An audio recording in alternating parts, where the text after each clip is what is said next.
a light in every home. Allah is my heart's speech, your mercy is what I beseech. Keep in my heart your remembrance, and in your deen allow me to advance. Help me in my quest, permit me to pass the ultimate test. Help me in my quest, permit me to pass the ultimate test.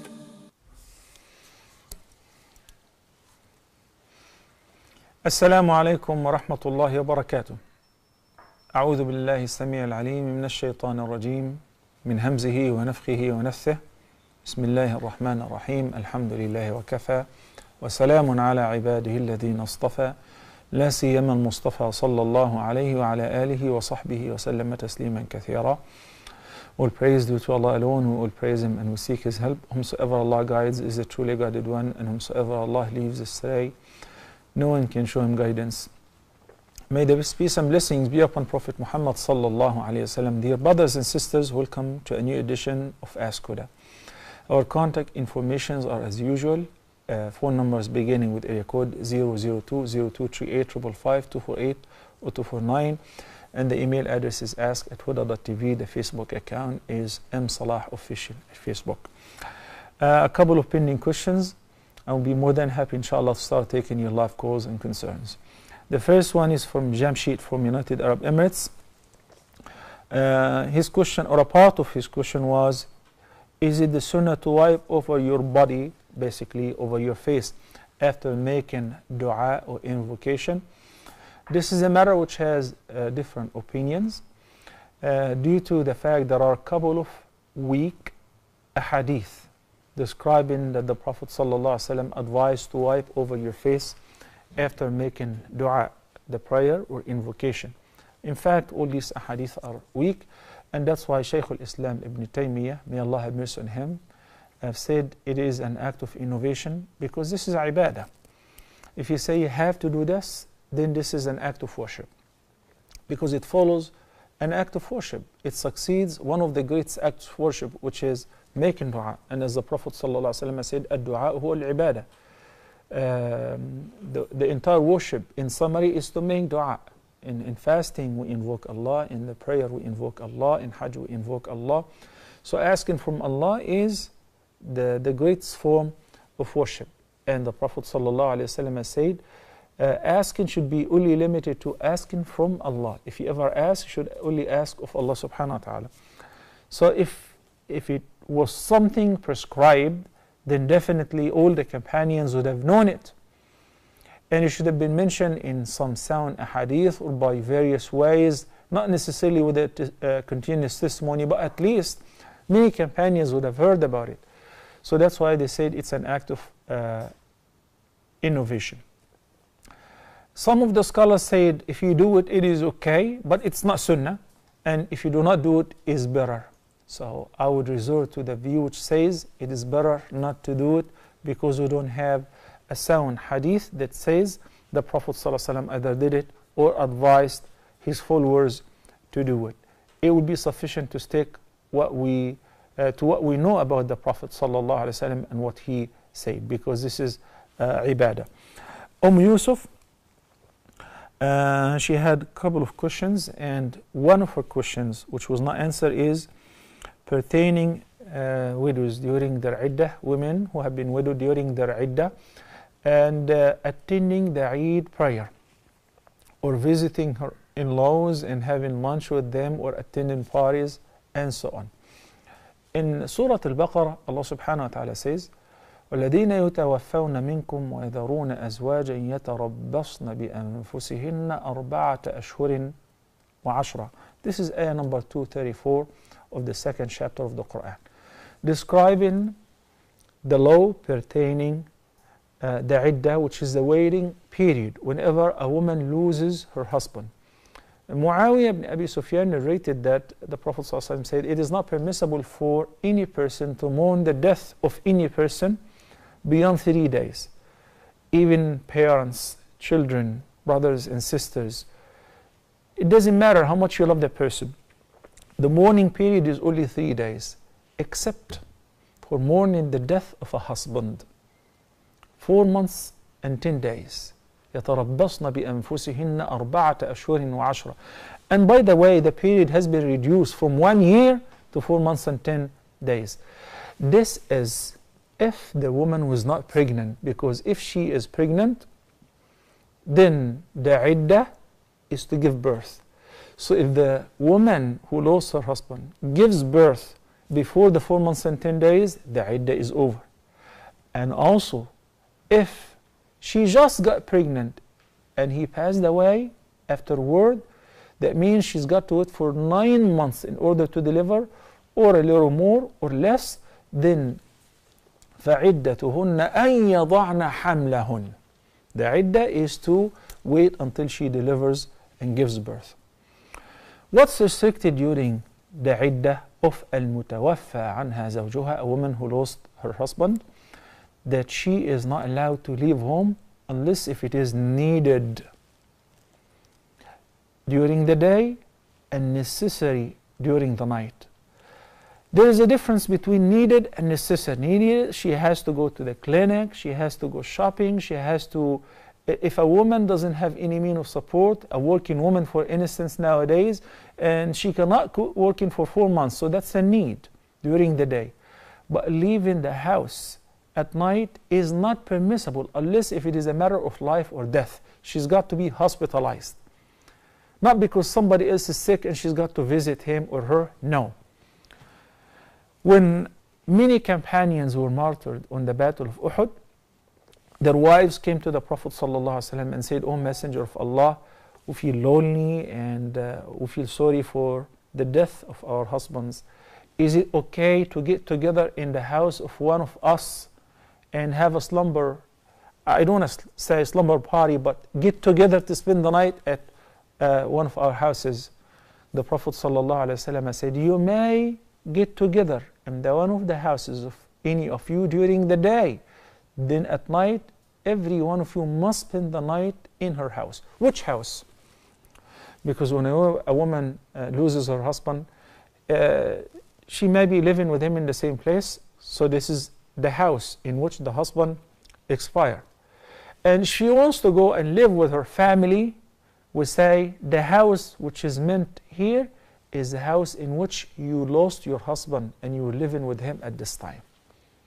A woman came and she asked the Prophet ﷺ, she was the sister of Abu Sa'id al-Khudri.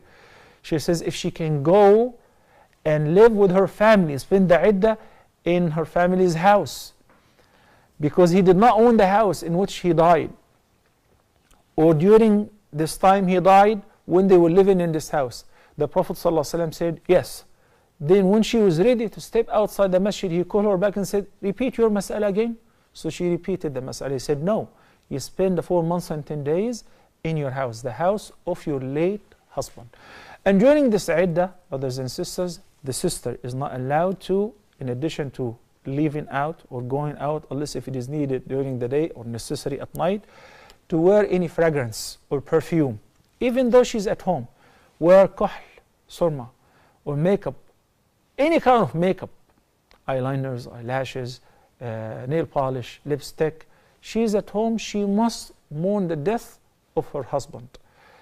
Subhanallah, the Prophet ﷺ said, if I was going to command any person to make sujood or bow down to any person as a mean of respect, I would have ordered the wife to do so for her husband, because of the responsibility that is laid on the husband's shoulders. So he has favors and rights that the wife have to fulfill. Anyway, furthermore, she's not wearing to wear any adornment or any jewelry. She will have to take off the rings, the gold, the silver, the necklace, and the bracelets, everything. These are the means of mourning the death and the signs of feeling sad. And she shouldn't accept nor discuss nor allow opening the subject of marriage as long as she is mourning the death of her husband. Assalamu alaikum wa rahmatullahi wa barakatuh. Wa alaikum assalam wa rahmatullahi wa barakatuh. Naam, Muhammad from United Arab Emirates. Yeah, brother. How are you, brother? I'm fine, alhamdulillah, by the grace of Allah. Alhamdulillah. Brother, I have 2 questions. Naam. Number one is dead body considered najas in Islam? What's considered najis? Dead body. Dead body. Yeah, I have found something that 10 things are najas impure in Islam. Number one, urine, feces, semen, dead body, blood, dog, pig, like that, no? So I was thinking, is dead body najas in Islam? No. No? Dead body is not najis in Islam. So we can read Quran or anything, du'as near them? Near whom? Near dead body. If we are attending some dead body, we are near them. Okay. I will answer you inshallah. Yeah. But I want to go back to Yusuf, lest she may think that I skipped the answer for her question. Because her question was pertaining attending the Eid prayer and going to the Musalla if she's a widow and still mourning the death of her husband. We go back to the hadith in which the Prophet ﷺ ordered that for the Eid prayer everybody should go out to attend the Musalla, even those who do not normally pray and those of women who do not normally leave home, whether because they are in a state of qarar or for a reason or another. He said, let al-awatiq wa dawati al-khudur wal-huyyad, whether old women, young women, women during their menses, everybody should attend the Eid prayer. But the huyyad, women during their menses, won't attend the prayer. At liyashhadna al-khayr, to attend the goodness of the Eid prayer.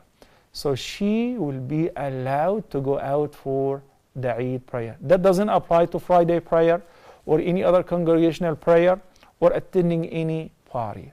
Barakallah feekum. Assalamu alaikum. Okay. Sister Asma, please try again. Okay. Muhammad from United Arab Emirates, dead bodies are not impure. Dead bodies are not impure. The Prophet ﷺ said to Abu Hurairah when he met him somewhere in Medina, then he disappeared. He hid from him. The Prophet ﷺ took a glimpse of him while he was hiding. He said, where have you been? He said, Ya Rasulullah, I was najis. I was impure. Why? Because he had a major impurity, which requires ghusl. So I was afraid to meet with you, and I know that you're going to stretch out your hands to shake hands with me, so I didn't want to meet with you and touch you, or you touch me while I'm najis. The Prophet ﷺ said, Subhanallah, inna al-mu'mina la yanjus. Glory be to Allah. The believer is always in a state of purity, even if there is a transient or a temporary major impurity due to the having sexual intercourse or sexual discharge or with dreams, but you still tahir. Al-mu'min is always pure, whether alive or dead. And that's why the Prophet ﷺ said, وَكَسْرُ عَظْمِهِ, and breaking the bones of a person while dead is كَكَسْرِهِ حَيًّا, like breaking his bones while he's alive. He's sacred while alive and while dead. So when we carry the dead person and take him inside the masjid to offer the funeral prayer, these are all signs that it's a myth and misinformation. Some people bring up some fabrications, whether they inherited them from their cultural practices. For instance, they said a woman is not allowed to touch nor to see her husband after his death. And also the husband is not allowed to touch or see his wife after the death. Why? Because they said after they die the marriage contract is void. This is nonsense. Says who? And this is a legislation. Where do you find a reference to that? If we know that Asma bint Umays, she's the one who washed the dead body of Abu Bakr Siddiq, her husband. And in many cases that the companions, the lady companions, it is permissible for a woman to wash the body of her dead husband and vice versa. So how can you support this claim? And by the way, they are still married, and if she doesn't marry after him, she will be also his wife in the hereafter, as we stated the hadith of Abu Darda and Darda before. Assalamu alaikum wa rahmatullahi wa barakatuh. Rahma from United Arab Emirates. Yeah. Assalamu alaikum, Sheikh. Wa alaikum salam wa rahmatullahi wa barakatuh. Please, I have a question. Yeah.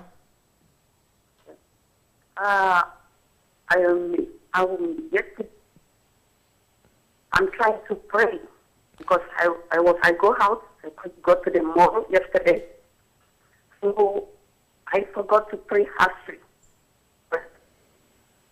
Just home, I thought I Sister prayed Rahma, Asri. Sister Rahma, your voice is breaking off. It's hard to understand your question. You said you were going to the mall and you missed I Asr went prayer. out yesterday. Yeah. Yeah. By the time I come back home, I forgot. I thought I prayed Asri before I go out. No. When I come home, I just pray Maghrib and Isha. Then the next day, I did not remember. The next day, I remember. That is after Isha of the next day. So how can I make it up? Okay. That's my question. I got your First question. question. في صحيح الإمام Second البخاري, question, sir. the Prophet صلى الله عليه وسلم said, من نام عن صلاة أو نسيها فليؤديها متى ذكرها لا كفارة لها إلا ذلك. The hadith answers your question. If a person oversleeps or forgets one of the prayers, then he should make it up once he remembers or once he wakes up. There is no other expiation or ransom for this prayer other than that. And if you remember this in the same day, before the end of the day, then you must pray in the same order. You pray Asr, then Maghrib and Isha. Even if you prayed Maghrib, then you have to pray Asr, then Maghrib again, because the order is required. But if it was after the one complete day and night, then in this case, you can just pray it and you're not make it up, and you're not required to repeat all the prayers which you have offered after this prayer. Barakallahu fiki. And there is no expiation or penalty, because it happened to the Prophet sallallahu alaihi wasallam that he said this statement when they were traveling, and he went to sleep before Fajr and ordered Bilal to stay up to alert them for the Fajr prayer. But Bilal too rested his back against one of the camels. Then he fell asleep, and they all overslept until it was sunrise, and only the sunlight and the sun rays awakened the Prophet sallallahu alaihi wasallam. So he got up and he asked Bilal. He said, "Didn't I tell you to wake us up?" He said, "Whatever overtook you, overtook me, O Messenger of Allah. I was so tired too, and I overslept." He said, "Don't worry about it." Then he ordered them to call adhan, then he called iqamah, and he led them in the Fajr prayer, even though it was past sunrise. And you all know that past sunrise is considered a qada, or a time for making up, not the exact right time for Fajr. Assalamu alaikum. طيب.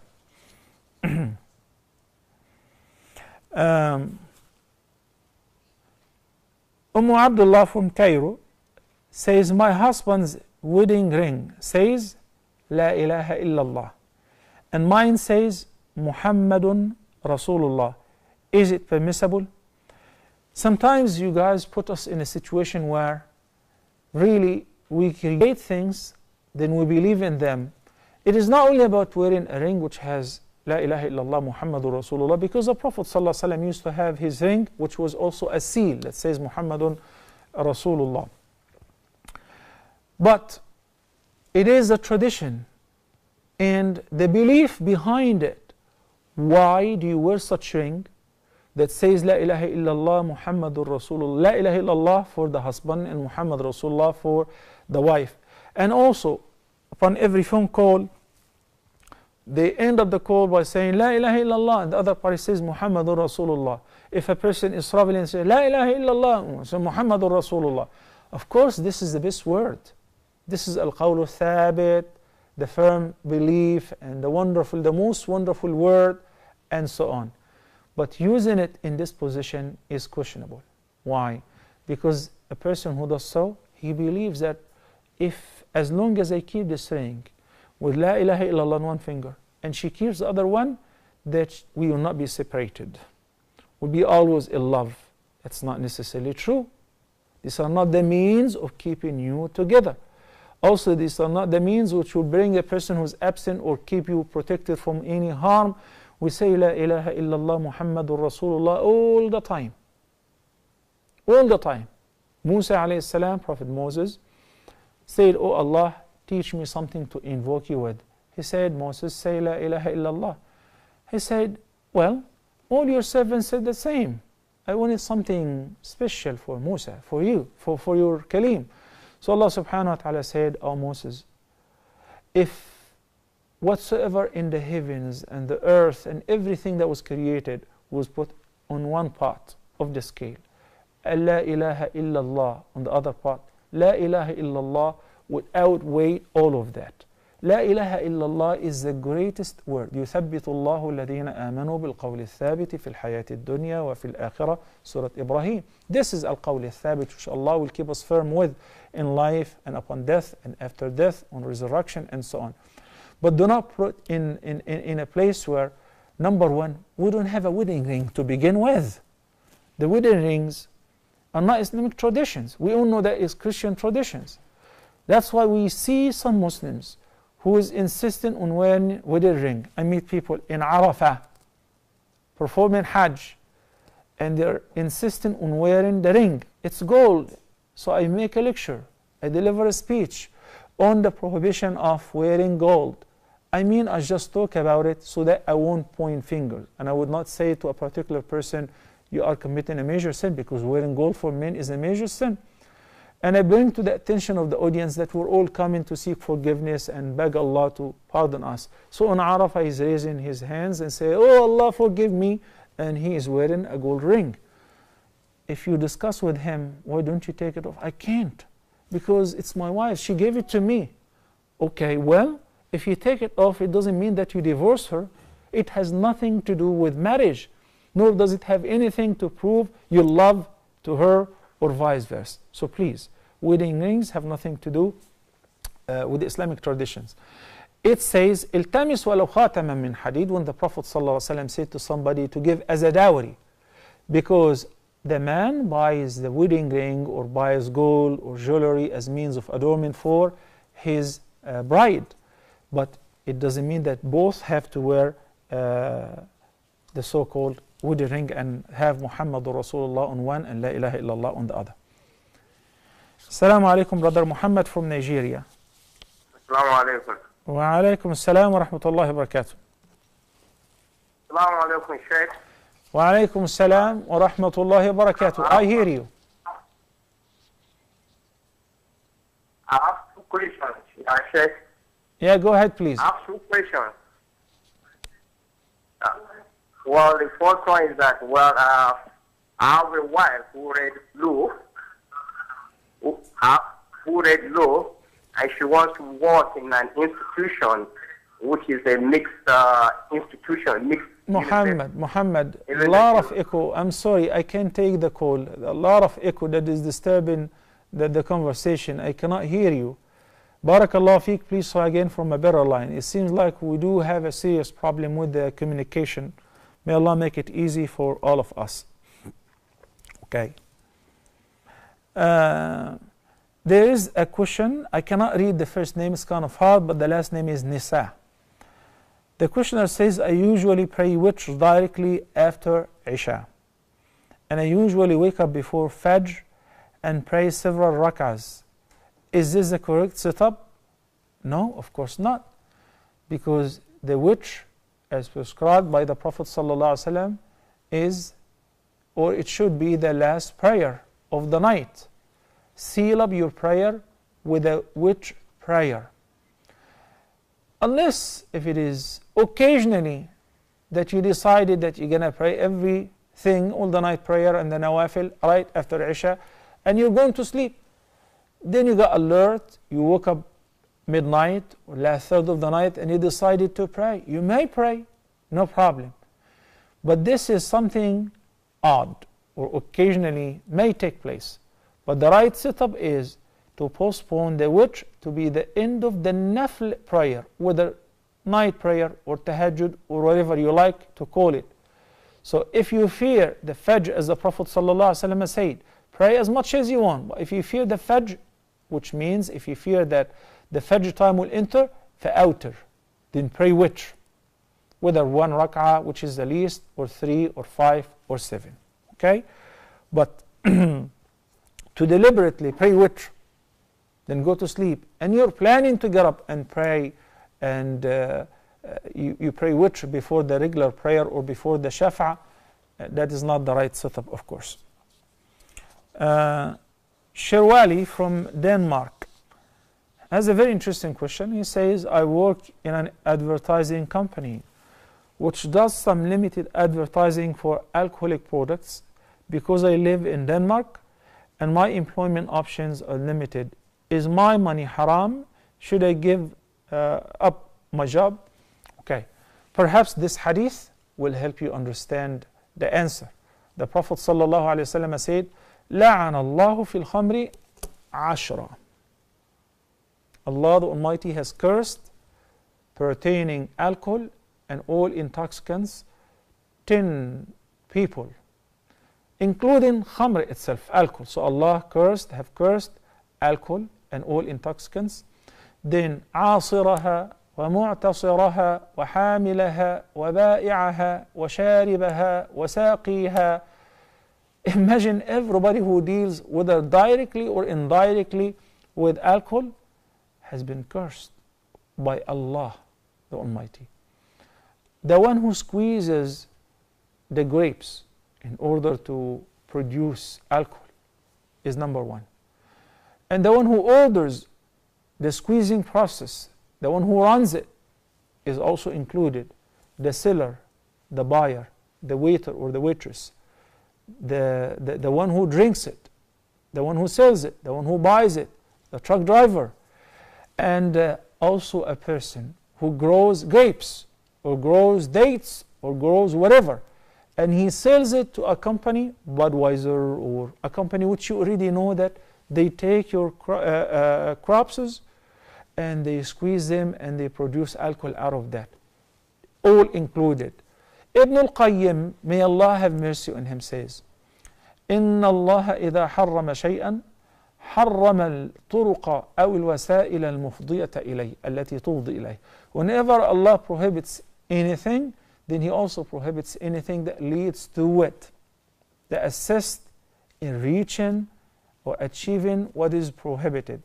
So yes, advertising for alcohol, it's a major sin, equal to drinking. But guess what? The person who drinks alcohol, he bears the sin of himself. The person who advertises for alcohol bears the sin of every person who sees the ad and say, man, I'm missing a can of beer of this ad, which is tempting. So he grabs a can of beer or alcohol because of this ad. So how many people got affected or influenced by the ad? 1,000, 2,000, 10,000? You bear a sin similar to the number of those who acted upon your ad. وَتَعَاوَنُوا عَلَى الْبِرِّ وَالتَّقْوَى وَلَا تَعَاوَنُوا عَلَى الْإِثْمِ وَالْعُدْوَانِ. You help one another, you should help one another to achieve righteousness and piety, but you should not assist nor help one another in committing sins and transgression. Let's take a short break, and inshallah we'll resume in a couple of minutes, so stay tuned.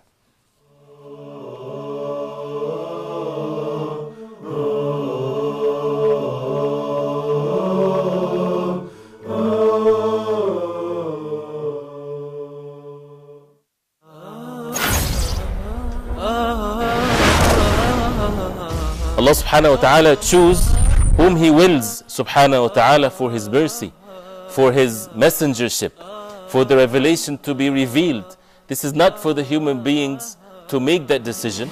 If a person would turn to Allah subhanahu wa ta'ala sincerely, truthfully, asking for forgiveness, Allah subhanahu wa ta'ala promised to forgive.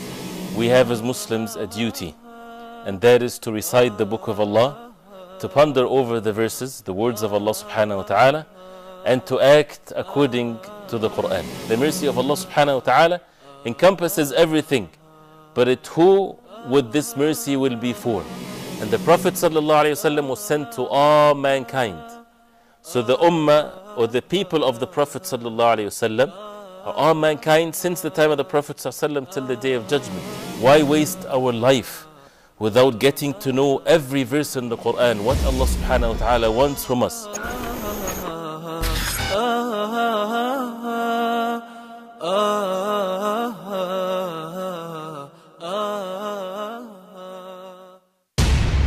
Satanic Verses 1988, Dutch Cartoons 2005, Pope Benedict's Anti-Islam Statements 2006, The Innocence of Muslims movie and the latest French cartoons 2012.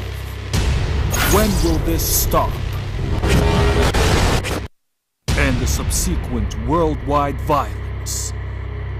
Islam says no to such hate that hate produced.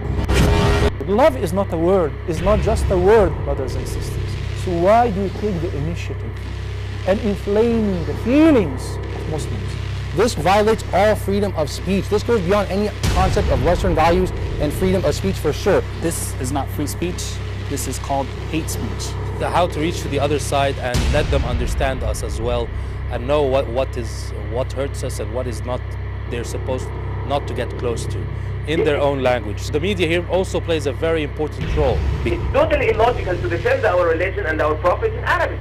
We have to defend them in those people's language. Since its inception in 2005, Huda TV has been undertaking the role of peacefully defending the Prophet, peace be upon him, in the best of manners.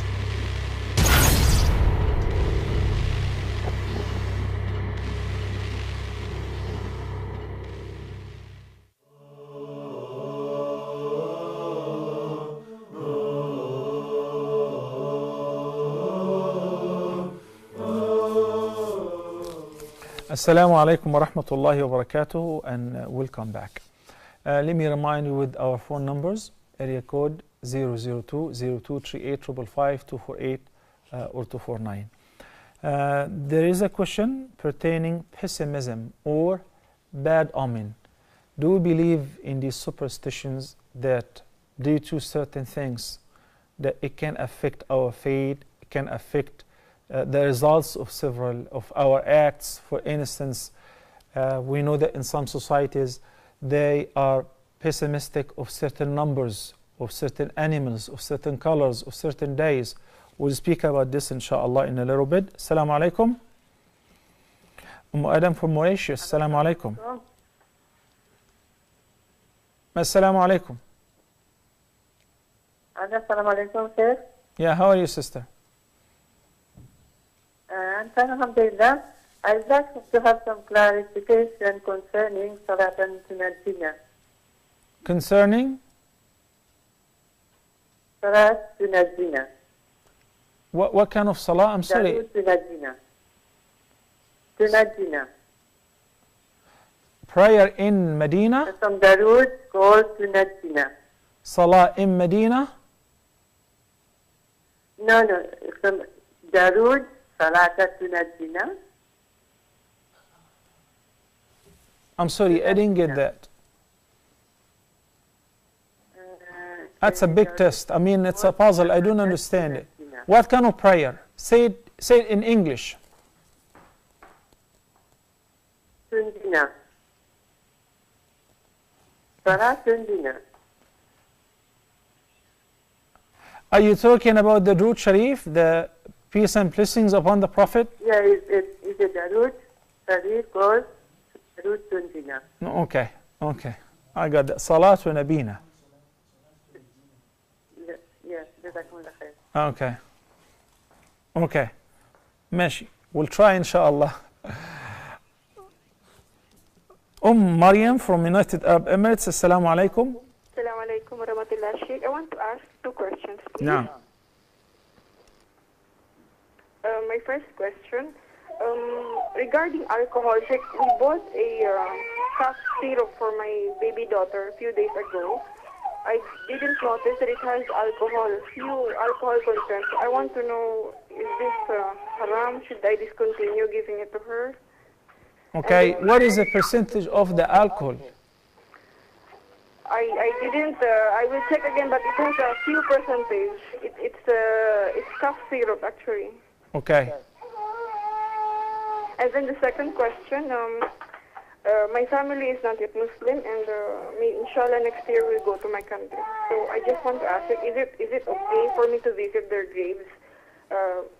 Few members of my family had passed away, and they are not Muslim. So is it okay to visit the grave of them? To visit their grave? Yes. Okay. What is the purpose of visiting their grave?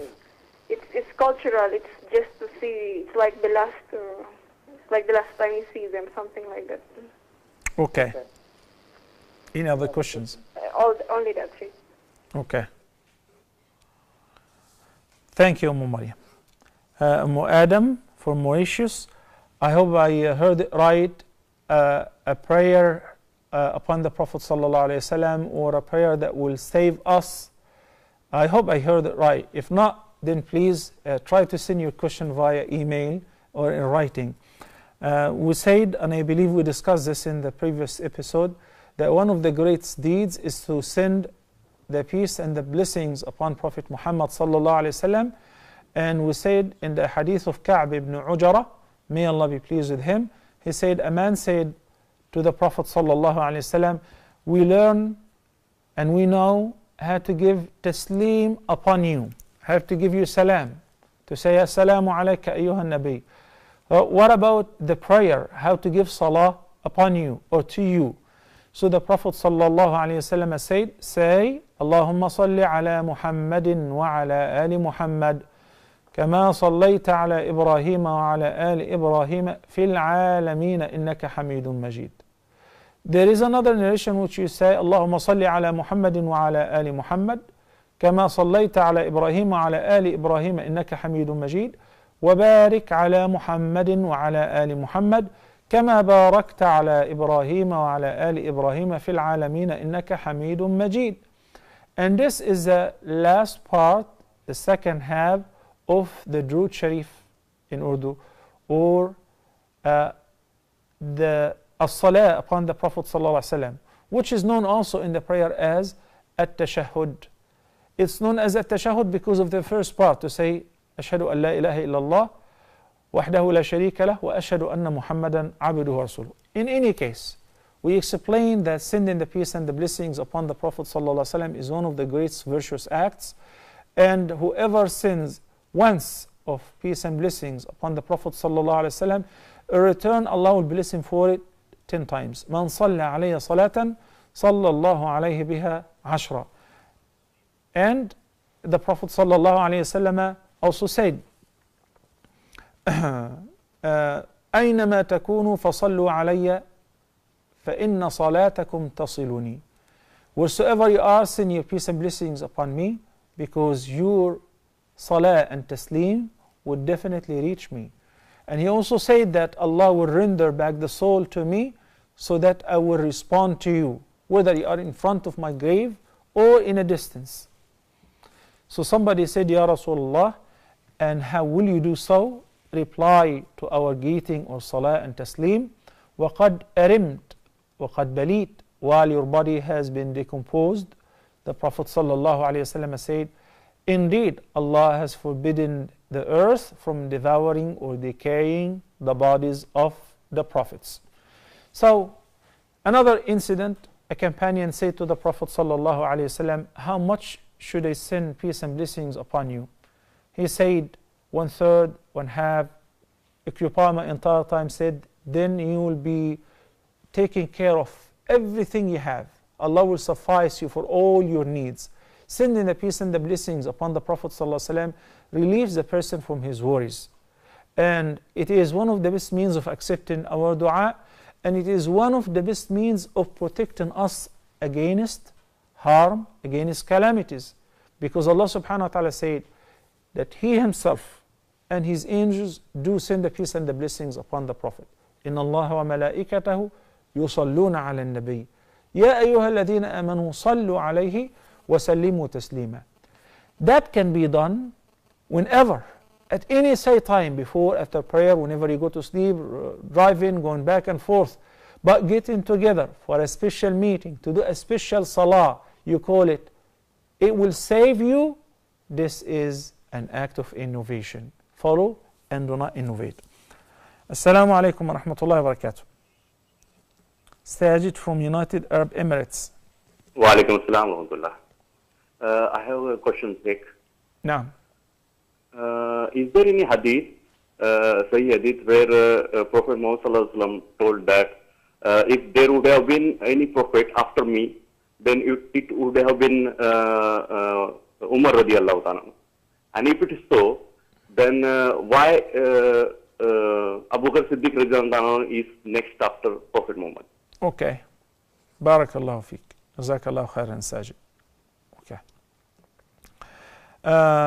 Maryam from United Arab Emirates asked about alcohol syrup, cough syrup, which has alcohol for her baby or infant. One has to look for an alcohol-free medication, even if it is a small percentage, unless if it is not available whatsoever and it is required to take such medication, then in this case it is permissible, because alcohol in this kind of medication is an insignificant amount anyway, which will not lead to intoxication or getting drunk. But the priority is to look for non-alcoholic medications or alcohol-free medications. And as I said, it is definitely available. She is going to visit her country, and she was inquiring about visiting the graveyard of some relatives who died as non-Muslims. And if you notice that I asked her what is the reason, because when we visit the graveyard, it's for two reasons. Number one, to give salam and make dua for the dead people. So they benefit from our visit. They benefit from our visit. We make dua for them, we ask Allah to have mercy on them. And the second is because it reminds us of death. So it brings us closer to Allah.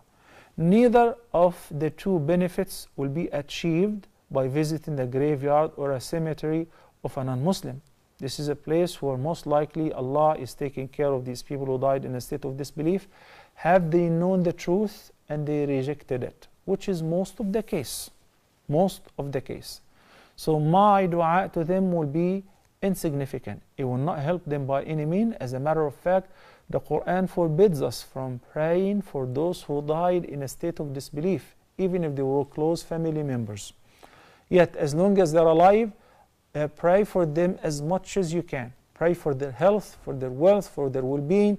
Pray for their guidance, of course. But if they die in a state of kufr wal-'iyadhu billah, Allah subhanahu wa ta'ala said to the Prophet sallallahu alaihi wasallam, "Istaghfir lahum aw la tastaghfir lahum. In tastaghfir lahum 70 marratan, lan yaghfir Allahu lahum."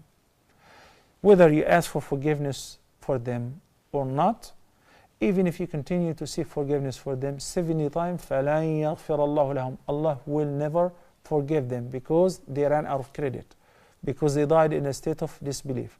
We're not discussing their fate, because as I said, those who learned the truth, who knew about Prophet Muhammad sallallahu alaihi wasallam, who knew that Islam is the ultimate truth and we should only worship one God, and they died in this state of disbelief to this fact or in this fact, they are not eligible for any mercy. But those who did not know about Islam, those who only learned negative informations about Islam, they will go through another test on the hereafter. So we cannot just determine their fate. Allah knows about them. But as far as for us, we're not supposed to pray for somebody who died in a state of disbelief. As long as they're alive, visit them, spend money on them, take care of them, be dutiful to them, give them calls, buy them gifts, no problem. Barakallah fikum. Assalamu alaikum. Riyadh from Kuwait, assalamu alaikum. Wa alaikum assalam, Sheikh. Naam. Jazakallah khair, Sheikh. Wa jazakum, barakallah fikum. Sheikh, we have our second child, mashallah, after 16 years. MashaAllah. And thank you. We have a very important question to ask. The baby is 15 days old now, and then we just wanted to know whether we have to shave the head of the child And do we need to give Qurban for the goat? Can you advise me on this? And if you can answer me in this program itself, it will be very helpful to me. And boy or a girl, mashallah? baby girl. Baby girl. Okay. بارك الله فيك. رزقت الموهوبة وشكرت الواهب وبلغت أشدها ورزقت برها. This is a beautiful supplication that we ask Allah subhanahu wa ta'ala to bless you in your child and make her righteous, make her grow up and become dutiful to you and to your wife. Okay. As far as the baby girl, there is no head shaving. You don't shave the hair of a girl. As far as the aqiqah, it is due. If you couldn't do it on the 7th, then on the 14th. If you couldn't stick to the time, then any other time. The Prophet ﷺ said, كل مولود مرهون بعقيقته. It's like every child is mortgaged to his aqiqah. For his safety, for her safety, for security, for blessings, it is best to offer the aqiqah if you can afford it financially, of course. And a goat, a sheep for a baby girl, the same qualities which we have to meet in slaughtering a sheep for udhiyah should be slaughtered in this case whenever you have a chance. Assalamu alaikum wa rahmatullahi wa barakatuh. Wa alaikum assalam, Sheikh. Sister Amina from Oman. Assalamu alaikum. How are you? Fine, thank you. Naam. I have one question. Naam. I wanted to ask if it's okay for your children's birthday, if it's okay to get a cake and just sing happy birthday, not actually celebrate. Well, and this is celebration. Basically, this is a celebration. Maybe the only missing thing is the candles. Right? Yes, but I thought it's or just you're not going to have having... firework as well. Sister Amina, have the cake all year round. No problem. It is just that we're trying to avoid imitating the common practices and celebrations of non-Muslims, because Muslims are distinct. Yeah, it's a day that I was born on the day. I should look into my past year. Okay, what did I achieve? How much I have lost? What am I missing? Renew my covenant with Allah and check out my commitment. Not celebration, because I keep saying that every person has a fixed lifespan. And every year passes by, instead of having a celebration that I'm getting closer to my death, I should be worried, not celebrating, right? Look at it this way. If I know that, okay, let me speak about myself. If my wife knows that I only have 3 or 4 years to live, I'm a man who's getting old, or for a reason or another, I'm assuming hypothetically, if my wife has been informed that I only have 3 years to live, okay, 1 year has finished. Do you think knowing that I'm approaching my end is worth celebration? Worth having fun, making cake or buying cake and celebrating and say, of course not. And it's not something that the Prophet ﷺ done it or any of his companions. So for the sake of Allah and loving Allah and His Messenger ﷺ, you can eat cake and have fun on any other day, but avoid on that day. Barakallahu fiki. I know it's hard for many people to accept this, because it's not a sin. I'm not doing anything bad. In fact, the whole life is about test. Sometimes we are banned from doing things that we desire. Why? Because Allah subhanahu wa ta'ala said, لِيَبْلُوَكُمْ أَيُّكُمْ أَحْسَنُ عَمَلًا, so that He may try you and test you which one of you is best indeed. Naam. Assalamu alaikum. Assalamu alaikum. Okay, Yasmin, I'm sorry, try one more time. We only have 1 minute left, so perhaps I will just tackle the pessimism or at-tiyara that the Prophet ﷺ informed us that at-tiyaratu shirk. At-tiyara is pessimism, to believe in bad omen, to believe that seeing a particular thing or person or animal like a black cat or whatever, that's an indication that you will have a bad fate, or your day will be ruined, so accordingly you change the course of your schedule. Somebody was leaving his house and he has one of his neighbors. Every time he sees him, something happens. Say, oh, I'm very pessimistic with this guy. Whenever I see him, some bad happens. This is forbidden. Why is it forbidden? Because didn't you think that the one who created everything and ordains and preordains and decides on his own, controls everything, and it is not a person nor a cat nor a number or a day or none of that.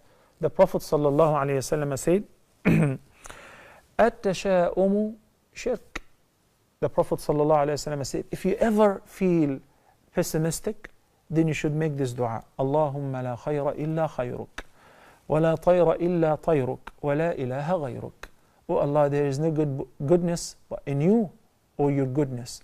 And there is no tayr but tayruk. Why tayr? Tayr means bird. And the pessimism in Arabic means at-tiyara, because of the practice which was known before Islam in Jahiliyyah. If somebody wants to decide to do or not to do any matter, to travel, to marry, to invest, to do or not to do, they will get hold of a bird, then set it free. So if it flies right, tatiru, towards the right, then okay, do it. That's a good sign. Can you imagine a grown-up human being, wise human being, would decide to do or not to do, marry or not to marry, based on the direction the bird will take. But if it flies left, no, don't. Beware of it. Some bad will happen. A disaster will take place. I know some people until today, they decide on marriage issues, on business, on traveling via flipping the coin. This is an act of shirk, to be continued inshallah next time. أقول قولي هذا وأستغفر الله لي ولكم وصلى الله على نبينا محمد وعلى آله وصحبه وسلم. والسلام عليكم ورحمة الله وبركاته. Allah is my heart's speech, your mercy is what I beseech. Keep in my heart your remembrance, and in your deen allow me to advance. Help me in my quest, permit me to pass the ultimate test. Help me in my quest, permit me to pass the ultimate test.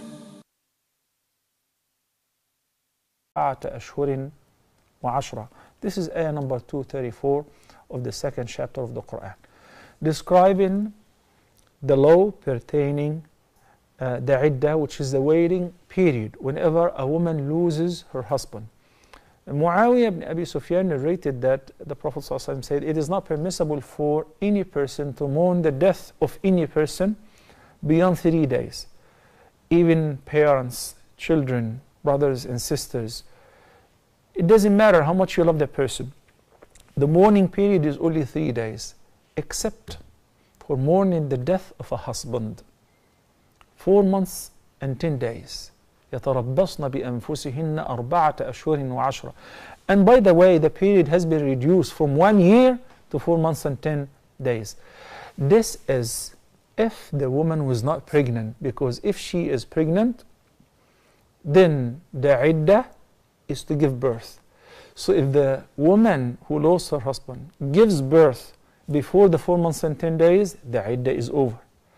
And also, if she just got pregnant and he passed away afterward, that means she's got to wait for 9 months in order to deliver, or a little more or less, then فَعِدَّتُهُنَّ أَن يَضَعْنَ حَمْلَهُنَّ.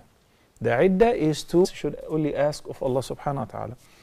So if it was something prescribed, then definitely all the companions would have known it.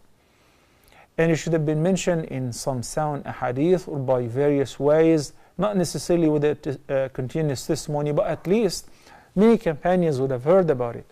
So that's why they said it's an act of innovation. Some of the scholars said if you do it, it is okay, but it's not sunnah, and if you do not do it, is better. So I would resort to the view which says it is better not to do it, because we don't have a sound hadith that says the Prophet ﷺ either did it or advised his followers to do it. It would be sufficient to stick to what we know about the Prophet ﷺ and what he said, because this is ibadah. Yusuf, she had a couple of questions, and one of her questions which was not answered is pertaining widows during their iddah, women who have been widowed during their iddah, and attending the Eid prayer or visiting her in-laws and having lunch with them or attending parties and so on. In Surah Al-Baqarah, Allah subhanahu wa ta'ala says, وَالَّذِينَ يُتَوَفَّوْنَ مِنْكُمْ وَيَذَرُونَ أَزْوَاجًا يَتَرَبَّصْنَ بِأَنفُسِهِنَّ أَرْبَعَةً. The Facebook account is Salah Official at Facebook. A couple of pending questions. I'll be more than happy, inshallah, to start taking your live calls and concerns.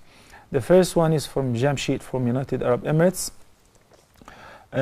His question, or a part of his question, was, is it the sunnah to wipe over your body, basically over your face, after making dua or invocation?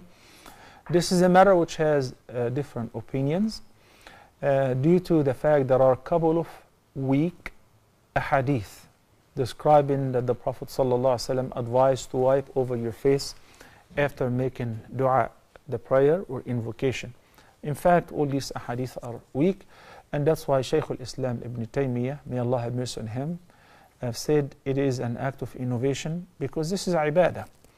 If you say you have to do this, then this is an act of worship, because it follows an act of worship. It succeeds one of the great acts of worship, which is making dua. And as the Prophet ﷺ said, ad-du'a huwa al-ibadah. The entire worship, in summary, is to make dua. In fasting, we invoke Allah. In the prayer, we invoke Allah. In Hajj, we invoke Allah. So asking from Allah is the greatest form of worship.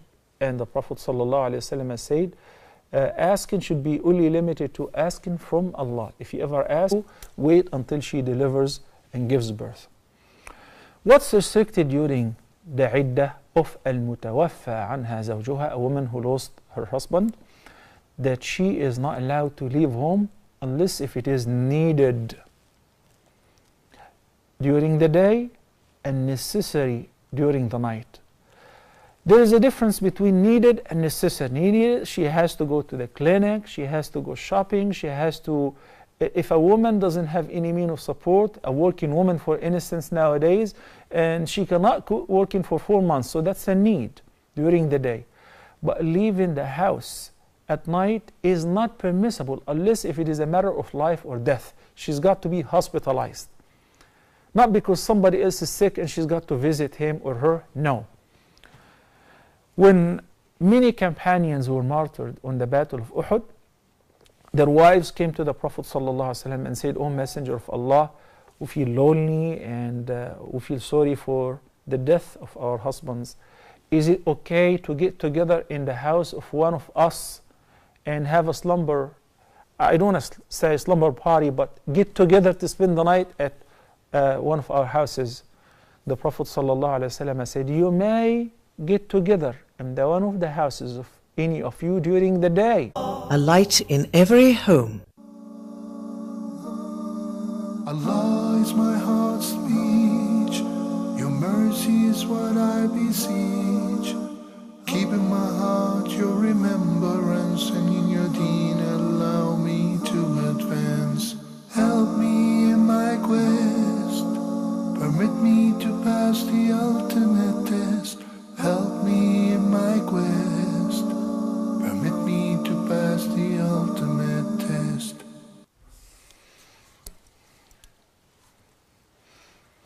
السلام عليكم ورحمة الله وبركاته. أعوذ بالله السميع العليم من الشيطان الرجيم من همزه ونفخه ونفثه. بسم الله الرحمن الرحيم. الحمد لله وكفى وسلام على عباده الذين اصطفى لا سيما المصطفى صلى الله عليه وعلى آله وصحبه وسلم تسليما كثيرا. All praise due to Allah alone. We all praise Him and we seek His help. Whomsoever Allah guides is the truly guided one, and whomsoever Allah leaves astray, no one can show him guidance. May the peace and blessings be upon Prophet Muhammad sallallahu alaihi wasallam. Dear brothers and sisters, welcome to a new edition of Ask Huda. Our contact informations are as usual. Phone numbers beginning with area code 002-0238-555-248 or 249, and the email address is ask@huda.tv.